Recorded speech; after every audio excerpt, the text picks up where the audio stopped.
Hello and good afternoon, Vermont. How is everyone today? We're just going to wait another minute or so for more people to join us. It's a great summer so far. I'm in California, so the weather is great. Let me know how it is. We have our Q&A box. Check in and see how Vermont is. Our first slide, it's really beautiful. Let me just Yeah, so we have our first slide. I love that you guys have fall foliage. It's not like this in California. I wish it was, but maybe someday I'll visit Stowe and other great little towns that you have. And just curious, did everyone get to use their Uber Eats? It was sent out yesterday morning. And let me know in the Q&A box like what you're ordering for lunch. Or if you want to share what your summer plans are, like if you're going to any county fairs or beaches, we have a lot in California. I'm seeing some people are getting hamburgers. Oh, okay. So there's a part of Vermont that doesn't have Uber Eats. So let me investigate that and what our alternative is. It might be DoorDash. So I'll get back to you at the end of this presentation about that. My apologies. So I'll connect with my marketing team. But I'm seeing pizza, salad. Our team is having smash burger. And typically I like to do a burger salad. I'm not really into having burger buns. Okay, I'm seeing soup.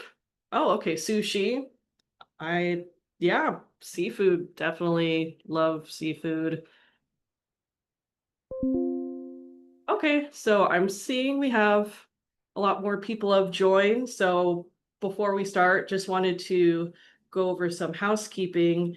At the end of this presentation, I'll be following up with an email to provide the HRCI and shroom credits.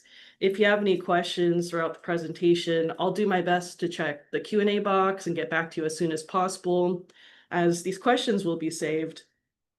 I may not be able to address the questions as they come up, but should be able to address them in the follow-up email. And if you want any further information, feel free to respond to the email I'll be sending with the credits.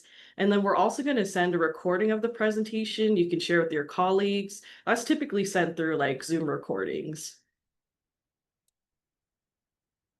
So today we're going to talk about Vermont nonprofits and unemployment. Before I get started, just wanted to do a quick intro of myself. My name is Janessa Ponko. I'm the Membership Development Representative here at 501c Services. I've been in sales since 2016. I was selling vendor booth space and putting on wedding fairs for about 3 years. Then I set up meetings for tech startups during the pandemic. And currently I schedule appointments with nonprofits here at 501 since July 2023. And then the image of people that are bowling is of me and some of my marketing and sales members. So Heidi, she's my manager. She's in the middle. You may work with her in the future. Evan is on the right, who does our web and marketing. And so web development and marketing. And I'm really excited to be part of a company that's been helping nonprofits save time and money that can go towards furthering their mission. We're located in San Jose, California, so we're in the heart of the Silicon Valley. We're dedicated to helping nonprofits reduce unemployment expenses across the nation. And thank you again for joining to learn more about cost-effective strategies in managing unemployment in your state. So we're going to provide a broad overview on how unemployment insurance works, alternatives for 501c3 nonprofits when it comes to unemployment, how reimbursing works. We're also going to use some real life examples of nonprofits we've helped with our cost analysis, and finally provide more information on 501c services and how many of our Vermont nonprofits have benefited from our services.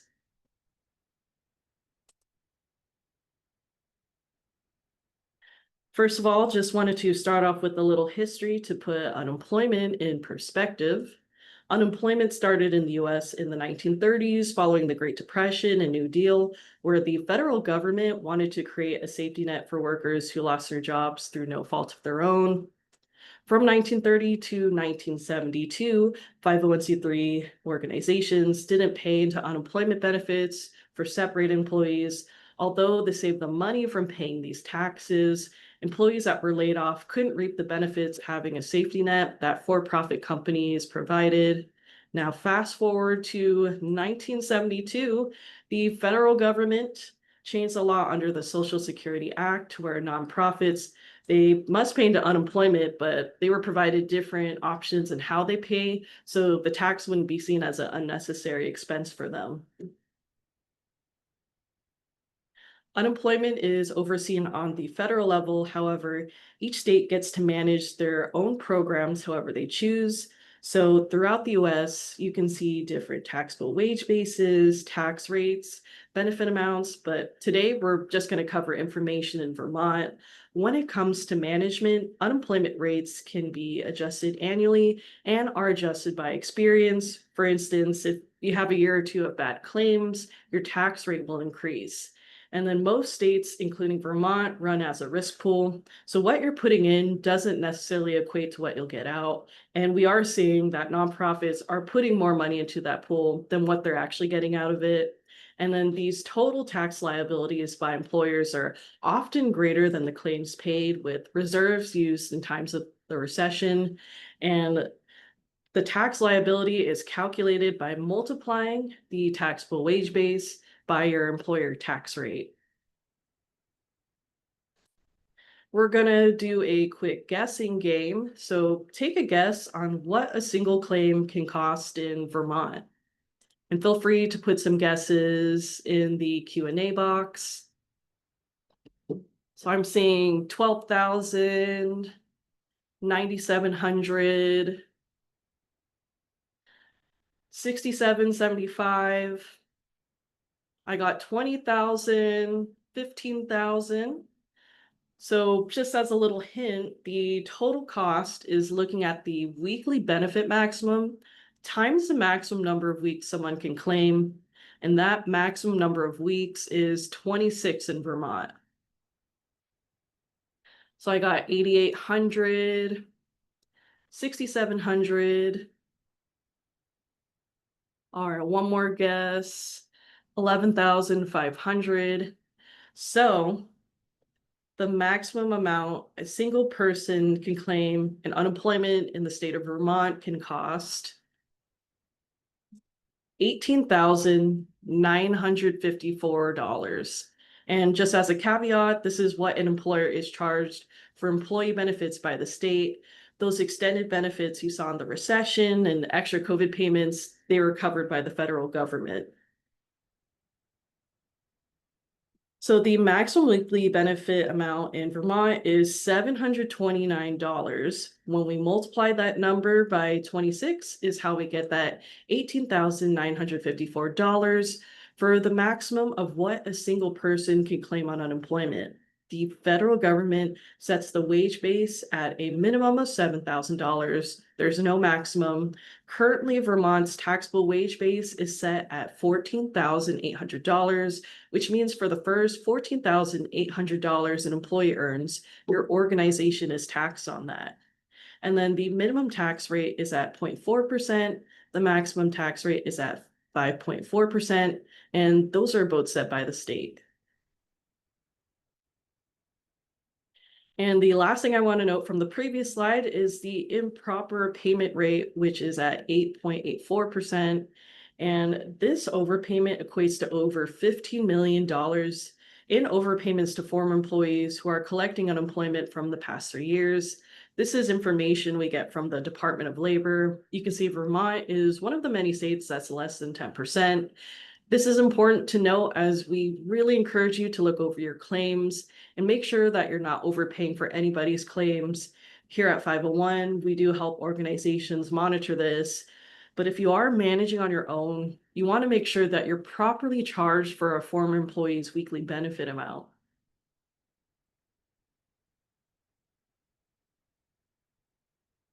So there are three different alternatives for unemployment. One is that you pay the state tax that we mentioned earlier, that includes the tax rate set by the state and taxable wages. Another option is that you can self-insure or reimburse for your unemployment, where you just pay dollar per dollar for your unemployment claims. So you're basically only paying for the benefits issued. And then the last option is kind of a hybrid of both, where you buy insurance that offers the savings of reimbursing, and then it also provides that safety net.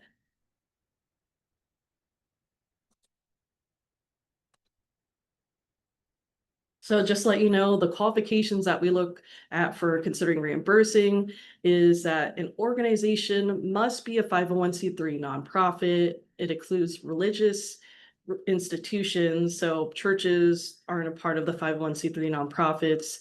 We recommend a gross annual payroll of $1 million or more, because typically if your payroll is under $1 million, especially significantly less, what you're paying into the state tax pool is probably pretty minimal, and then you might not see much savings by opting out.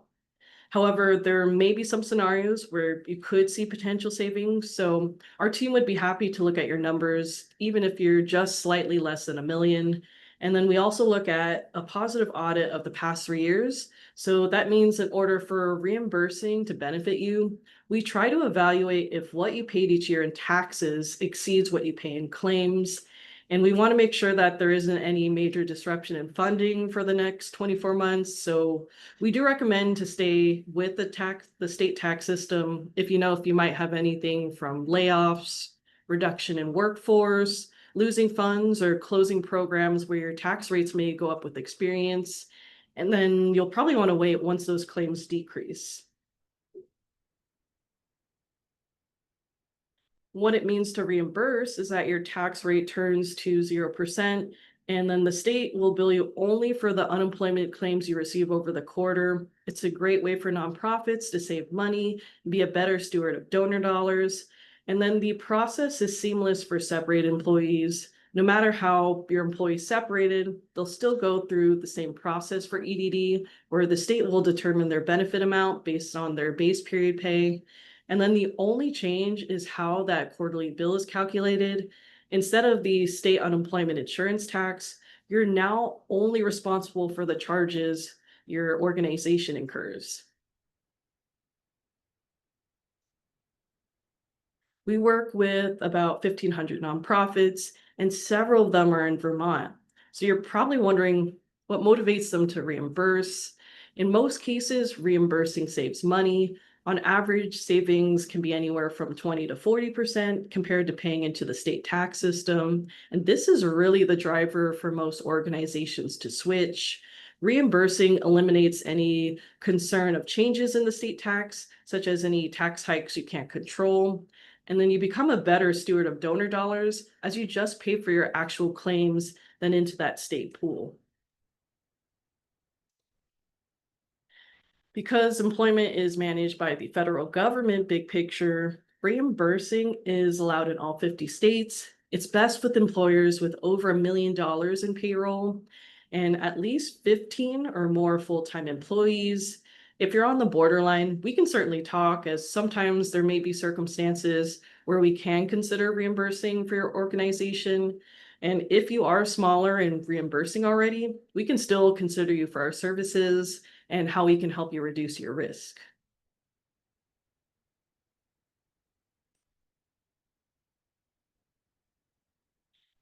So I do want to talk about how SUI is calculated. Like I mentioned earlier, I'll show some real cost assessments we've done in the past.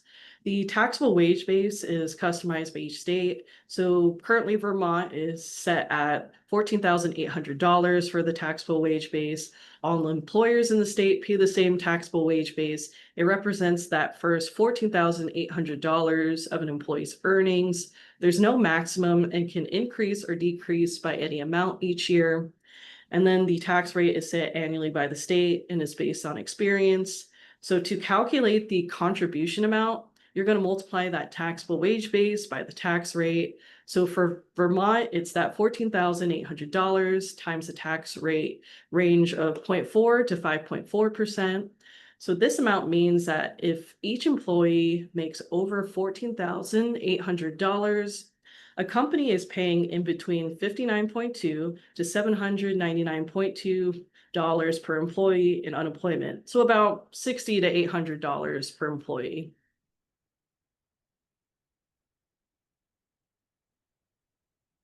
And what we do to get started on an assessment is that we look at your contribution rate notice. That includes most of the information we need for an analysis. So the sample form that we have on the slide, it includes the contribution rate that is highlighted at the very top and provides the last 3 years of benefit charges and taxable payroll. Also in this example, from a few years ago, it does show that it is in tax schedule 4, whereas your current 2025 notice that you're going to get, it's currently set in schedule 1. And in this example, the estimated annual claims, so we used a 3-year average, it was at over $4,000, and the estimated unemployment taxes were over $12,000. So they overpaid over $8,000. And based on these numbers, we did recommend the organization to consider reimbursing. And if you are interested, our team would be happy to look at your numbers to see where you may potentially save. And then our next 2 slides will also show nonprofits we worked with that had significant overpayments, and then eventually they did become reimbursers. So in this first example of a human services nonprofit that we worked with, the taxable payroll was just shy of $1 million, tax rate of 4.7%, estimated claims only around $200 per year. This case, we also looked at a 3-year average of claims. So they were overpaying $45,000 a year. Think of what you can do with an additional $45,000. The next example, the taxable payroll was around $700,000, tax rate 3.38%. Estimated annual claims is around $5,900. Estimated unemployment taxes were around $24,000. So they overpaid around $18,000.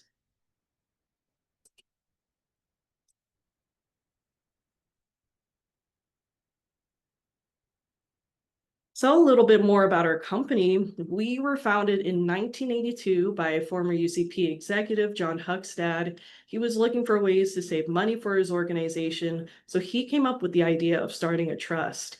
He started the first kind of grantor trust called the Joint Unemployment Compensation Trust. It eventually became 501c Services, also 501c Agencies Trust. We started at about 25 members here in San Jose and have now grown to helping over 3,000 nonprofits in various ways. In 2016, John sold the company back to his employees, so we're now 100% employee owned. From our receptionist to the CEO, every member is committed to our company and serving our members. Our services are valued tremendously. With our company has over a 98% retention rate. These are a couple of examples and testimonials our members have shared. You can go back to these later as I'll send the slides after the presentation.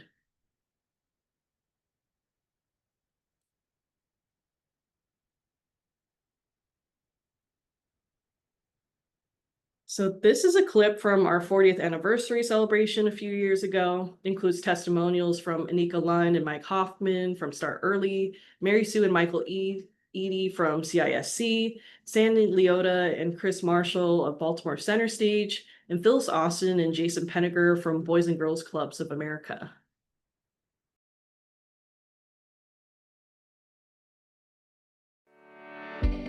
What makes me passionate about working for a non-for-profit organization is because I knew I always wanted to work for a mission-driven organization.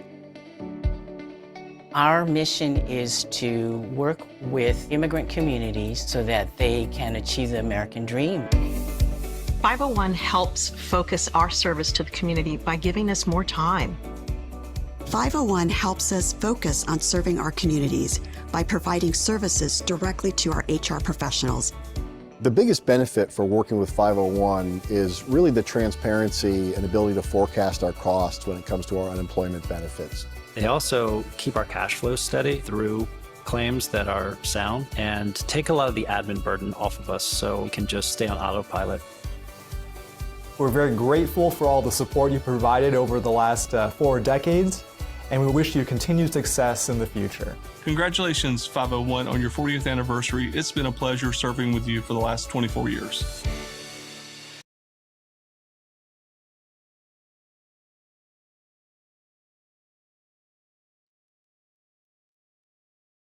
And like I said earlier, we work with several Vermont nonprofits. This is a quick snapshot of a few nonprofits here in the state and across the nation that are members.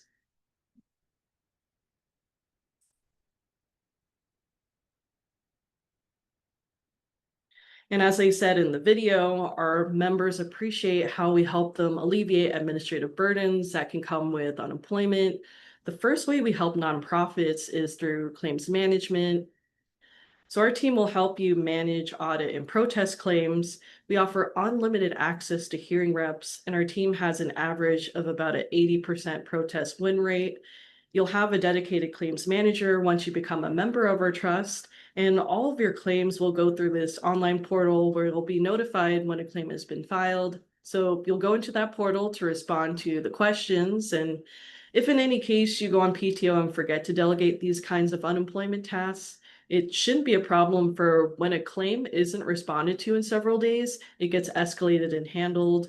A big part of our claims management is that our team doesn't want to see your organization overpay or get hit by those Vermont error rates. So we'll help you audit those charges for you and prevent you from paying for a claim when someone gets terminated. And we want to make sure that you're managing these claims and have enough support to do so. Our HR services, they include 3 components. We offer access to unlimited HR consultations. We're a small, dedicated team that can answer any of your HR-related questions. So if you have an ongoing issue, you can develop rapport with the person who will support you and manage any of your HR-related questions. Our HR services have trainings throughout the year that are HRCI and SHROOM certified. And there's also an online knowledge library with our HR services. With these $729 maximum weekly benefits in the state of Vermont, our goal is to help you keep that cost as low as possible. If you're ever laying someone off, we have a reemployment tool that offers packages that can range from online coaching, interview techniques, resume writing. It's never fun to let someone go, but at least you can give them the safety net and resources to help them secure a new job faster, which in return can help your organization save more money.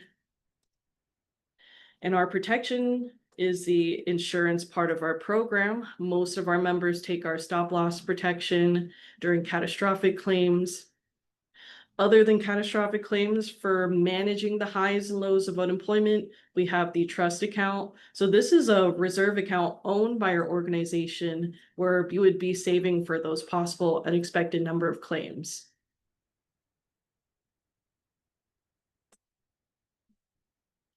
So I hope this sparked your interest, and maybe some of you may want to manage your unemployment through us as a reimbursing employer. If you wanted to look into potential savings, what I would need from you is your 941s or estimated payroll from 2023 to 2024 as a reimburser. Or if you are paying SUI, so into the state tax system, I would need a copy of your 2025 tax rate notice.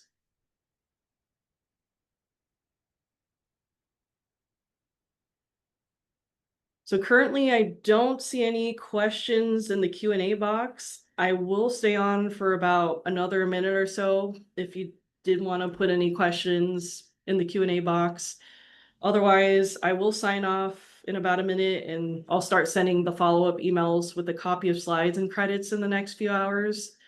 And if you are still typing as I log off, please feel free to respond to the upcoming email. And thank you again for watching this presentation, and really looking forward to speaking with some of you soon. If you have any questions or want further information, this is my contact information. Thank you so much again, and hope everyone has a great day. Thank you so much.